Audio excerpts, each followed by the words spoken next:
Ce qu'il faut savoir, c'est qu'à l'époque, toutes ces promesses faites aux Français par des responsables européistes, jouant les experts, n'étaient pas du tout partagées par des économistes de profession. Je citerai par exemple Milton Friedman, qui est pourtant père du monétarisme, un libéral américain, prix Nobel d'économie en 1976, qui a été interrogé par le journal allemand Die Welt en 2002, au moment où l'euro est arrivé sous forme fiduciaire, comme on dit, c'est-à-dire sous forme de pièces et de billets, dans nos porte-monnaies et dans nos portefeuilles. Et qu'est-ce qu'il a dit à ce jour-là, donc en 2002, le 7 janvier? Le succès de l'euro est encore incertain en raison des rigidités et des désaccords politiques qui existent parmi les 12 membres de l'Union monétaire. On est depuis lors passé à 19 membres. Hein. Après la disparition des taux de change comme mécanisme d'adaptation, la question est qu'est-ce qui va le remplacer? Ce qui doit le remplacer, c'est de la flexibilité. Ce qu'il faut, ce sont des salaires flexibles. Vous savez ce que c'est, des salaires flexibles? À votre avis, ils sont flexibles dans quelle direction? Vers le haut ou vers le bas? Des salaires flexibles, ça veut dire qu'il va falloir aligner les salaires des Français sur les salaires des derniers arrivés. Sur le salaire, par exemple, des Slovaques, des Polonais. Enfin, la Pologne n'est pas dans l'euro, mais la Slovaquie est dans l'euro. C'est ça qu'il va falloir adopter. Des prix flexibles. Prix flexibles, la flexibilité n'est pas forcément dans le même sens. Beaucoup de concurrence et de mobilité. Dans ces conditions, l'euro pourrait être un succès. Beaucoup de concurrence et de mobilité. Vous comprenez ce que ça veut dire, mobilité?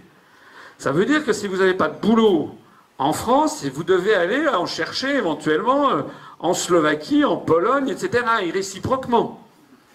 Il s'agit encore une fois de nier l'existence de la différence des peuples, des langues, des nations.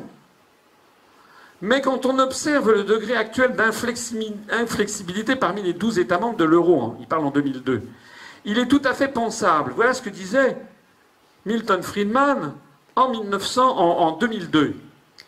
Quand on observe le degré actuel d'inflexibilité parmi les 12 États membres, il est tout à fait pensable que, étant donné les conditions actuelles, on obtienne une augmentation des dissensions politiques plutôt qu'une diminution.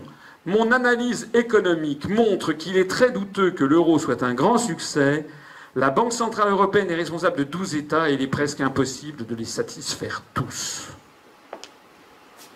Et quand on relit ça, on se dit, M. Friedman, il est mort maintenant, il y a 13 ans, il n'était pas le seul, hein, mais je le dis, il avait raison. Vous voyez la différence entre un regard extérieur d'un prix Nobel d'économie, on verra tout à l'heure qu'il y a beaucoup d'autres prix Nobel d'économie, beaucoup d'économistes qui vont dans le même sens.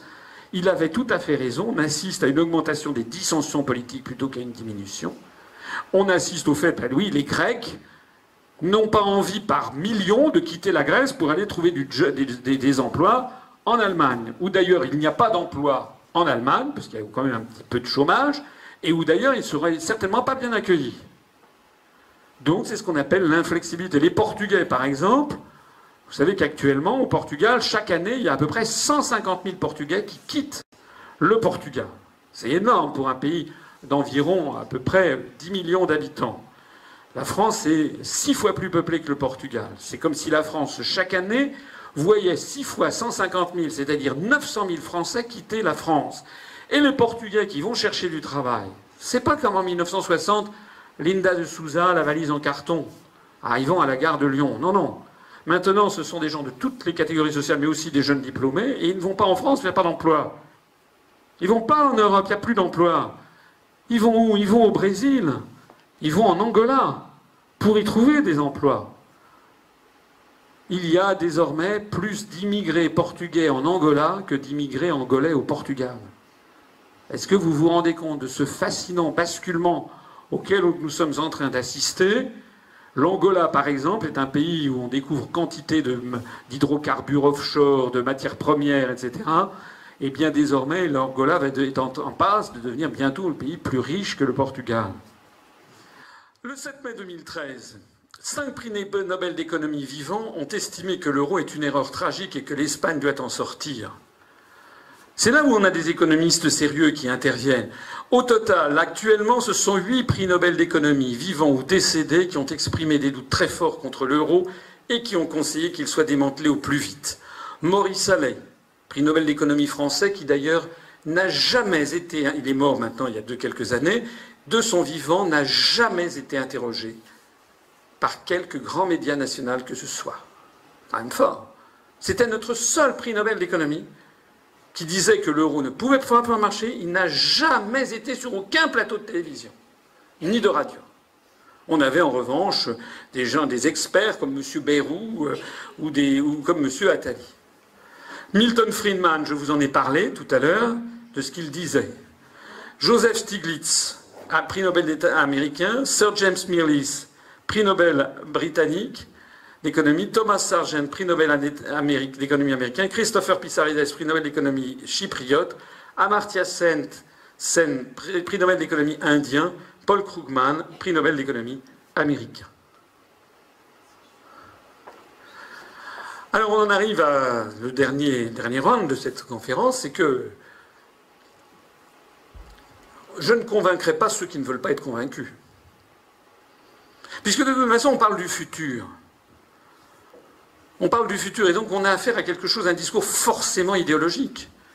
Les gens qui ne veulent pas être convaincus, les vrais croyants, on peut leur mettre sous le nez toutes les preuves, ils voudront croire encore, parce que nous avons affaire à un dogme. La construction européenne n'est pas une opération rationnelle, je vous l'ai déjà dit. Elle est perçue comme un dogme. C'est d'ailleurs pas pour rien que s'est implantée dans l'opinion générale cette expression de Européen convaincu. Je suis un Européen convaincu. Alors, évitons de faire un mauvais jeu de mots. Restons dans un mot ensemble, convaincu. On parle de conviction quand il s'agit d'une foi. On ne dit pas « je suis un Français convaincu ». Je suis un Français. On n'est pas un Russe convaincu, un Béninois convaincu. C'est un fait. Tandis que dire « je suis un Européen convaincu », ça veut dire que ce n'est pas un fait, ça veut dire que c'est un fantasme. On est dans le domaine du dogme. Donc je sais que je ne convaincrai pas ceux qui ne veulent pas être convaincus. Et je sais que là, ce que je vais présenter n'est qu'un scénario parmi d'autres. Je le présente d'autant plus que ce n'est pas moi qui l'ai fait. Mais c'est la Fondation Res Publica, proche de Jean-Pierre Chevènement, qui a présenté en septembre 2013, donc il y a un peu moins de 2 ans, une étude qui avait été faite par Jacques Sapir et Philippe Murer sur ce qu'ils ont appelé les scénarios, je pense qu'il vaut mieux dire les scénarios, de dissolution de l'euro. Ils ont fait tourner leurs machines, ils ont fait tourner des modèles économétriques. Ils sont partis de 3 hypothèses de situation: la dissolution contrôlée de la zone euro, la scission de la zone euro en 2 zones, un euro nord et un euro sud, et la dissolution non contrôlée de la zone euro. Et ils ont parti de 3 options de politique économique, une option pro-consommation, une option pro-investissement, une option de réduction des déficits, ce qui au total faisait 3 x 3 égale 9. En croisant les 3 scénarios, ça faisait 9 scénarios différents. Ils sont arrivés à quoi dans cette étude?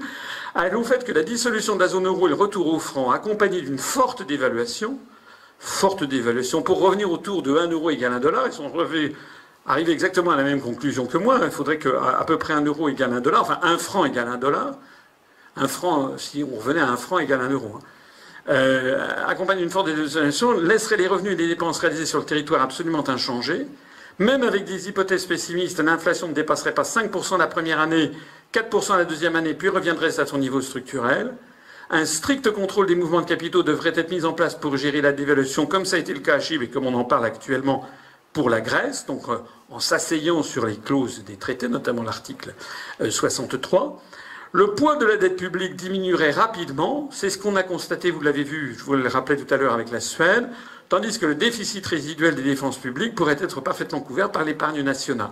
On pourrait redescendre rapidement à une dette publique qui est actuellement montée à 87, je crois, du PIB, à 75-80%. Le gain en croissance et en emploi serait spectaculaire. Selon les 9 scénarios, la croissance s'établirait entre plus 8 et plus 21% en 4 ans. Le nombre actuel de chômeurs, actuellement de 3,2 millions, ça c'était dans l'étude, mais depuis là on est passé à 3 ou même 3,4 de catégorie A, chuterait à 2,2 millions dans le pire des cas, plus sûrement à 1,2, 1,5 millions de chômeurs, ce qui signifie que sortir de l'euro et rétablir le franc permettrait de sortir entre 1 et 2 millions de Français du chômage. C'est quand même pas rien. Alors évidemment, tout ça est discutable, mais enfin là on a affaire à des économistes sérieux qui ont fait tourner des modèles économétriques, et puis ça correspond d'ailleurs à ce que l'on constate. On constate que tous les pays qui sont dans l'euro ont un taux de chômage beaucoup plus élevé que les autres. Donc ça veut dire que les gens qui interdisent aux Français de débattre de la sortie de l'euro, parce qu'ils sont en fait sous l'influence des dirigeants américains et euro-atlantistes qui, dans l'euro, ne voient pas, comment dirais-je, une monnaie, je l'ai expliqué longuement au préambule de cette conférence, mais un moyen d'asservissement géopolitique, parce que c'est un outil politique et géopolitique d'asservissement, et pour piquer au peuple d'Europe leur droit à décider de leur propre politique. Mais en termes techniques, l'euro est une catastrophe qui, par ailleurs, nous plonge dans le sous-emploi. Donc là, ça, c'est à prendre en considération.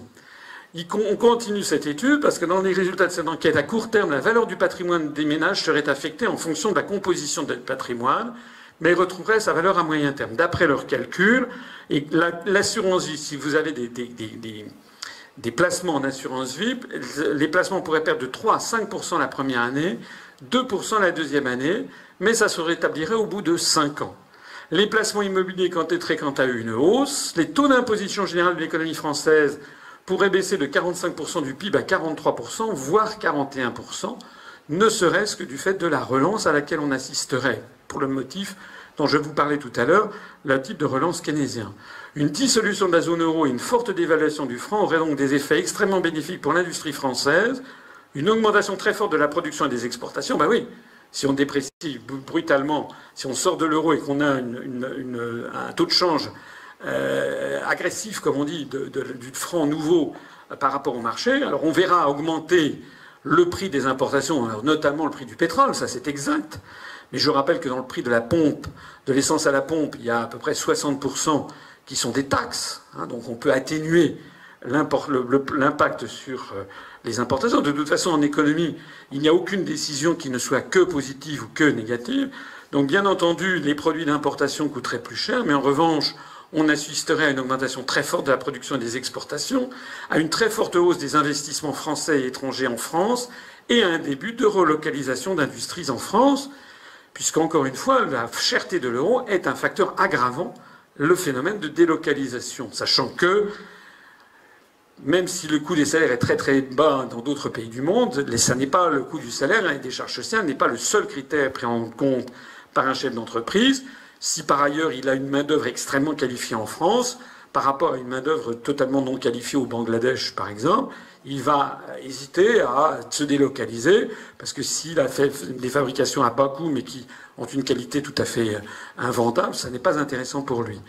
Donc déjà, ça rendrait le site France, comme on dit, plus attractif pour les investissements. Sortir de l'euro et rétablir le franc permettrait de faire baisser significativement le taux d'imposition et de faire renaître l'industrie française moribonde. Donc ce sont des sujets qui méritent que l'on s'y intéresse. Moi, je me rappelle une fois, il y a eu une mission, comment dirais-je, à rencontrer un très haut fonctionnaire à Bercy qui s'occupait de l'euro et lui avoir demandé ce qu'il pensait de cette étude. La réponse était j'en pense rien, je ne suis pas d'accord avec lui, je suis sûr qu'il l'avait pas lu. De toute façon, c'est pas un haut fonctionnaire de Bercy qui a le pouvoir de changer la politique du gouvernement qui consiste à rester arrimé coûte que coûte à cette monnaie. La conclusion finale, c'est que s'il faut avoir peur, ça n'est pas de sortir de l'euro, c'est bien d'y rester. C'est bien d'y rester parce que si nous restons dans l'euro, si la Grèce sort de l'euro et fait défaut, il y a un risque quasi certain que les 100 milliards d'euros de son solde débiteur soient perdus. Qui en paierait les frais? La BCE constaterait une perte de 100 milliards d'euros dans son bilan. Cette perte serait répartie entre les États, donc entre les contribuables des États, au prorata des parts de leur participation dans l'eurosystème. Or, dans l'eurosystème, vous voyez que la Banque fédérale d'Allemagne a 27,06%, c'est ici, et la Banque de France, elle a 20,32% des parts. Donc s'il y a un sinistre de 100 milliards d'euros parce que la Grèce fait faillite, ces 100 milliards d'euros vont être supportés par les autres coactionnaires de l'eurosystème, et donc notamment la France. Donc en cas de sortie de la Grèce, ça représenterait une perte de la France de 20,37% de 100 milliards, ça ferait 20,3 milliards si on postule que l'ardoise laissée par la Grèce est de 100 milliards d'euros. Et ceci rien qu'au titre de Target 2, vous savez, c'est-à-dire le déficit des sommes en question. Mais cette perte viendrait en plus de la perte des prêts bilatéraux à la Grèce et de nos engagements en Fonds européen de solidarité financière que l'on peut chiffrer à 43,7 milliards d'euros. Donc en gros, sous réserve de précisions complémentaires, ce qui risque de se passer si la Grèce sort de l'euro, c'est un coût de 64 milliards d'euros. Alors évidemment, il y a des gens qui disent « Oulala, il ne faut surtout pas que ça se passe ». Mais ceux qui vous disent « il ne faut surtout pas que ça se passe » postulent qu'on peut faire en sorte que ça ne se passe pas. C'est-à-dire postulent que les phénomènes qui sont en cours, qui sont en fait des phénomènes de divergence de compétitivité des économies depuis 1999, c'est-à-dire depuis la création réelle de l'euro, comme s'ils allaient se résorber. Mais rien n'indique qu'ils vont se résorber, tout indique au contraire qu'ils vont continuer à s'aggraver. Les premiers qui quitteront l'euro seront ceux qui s'en sortiront le mieux. Joseph Stiglitz, prix Nobel d'économie, le mardi 31 janvier 2012.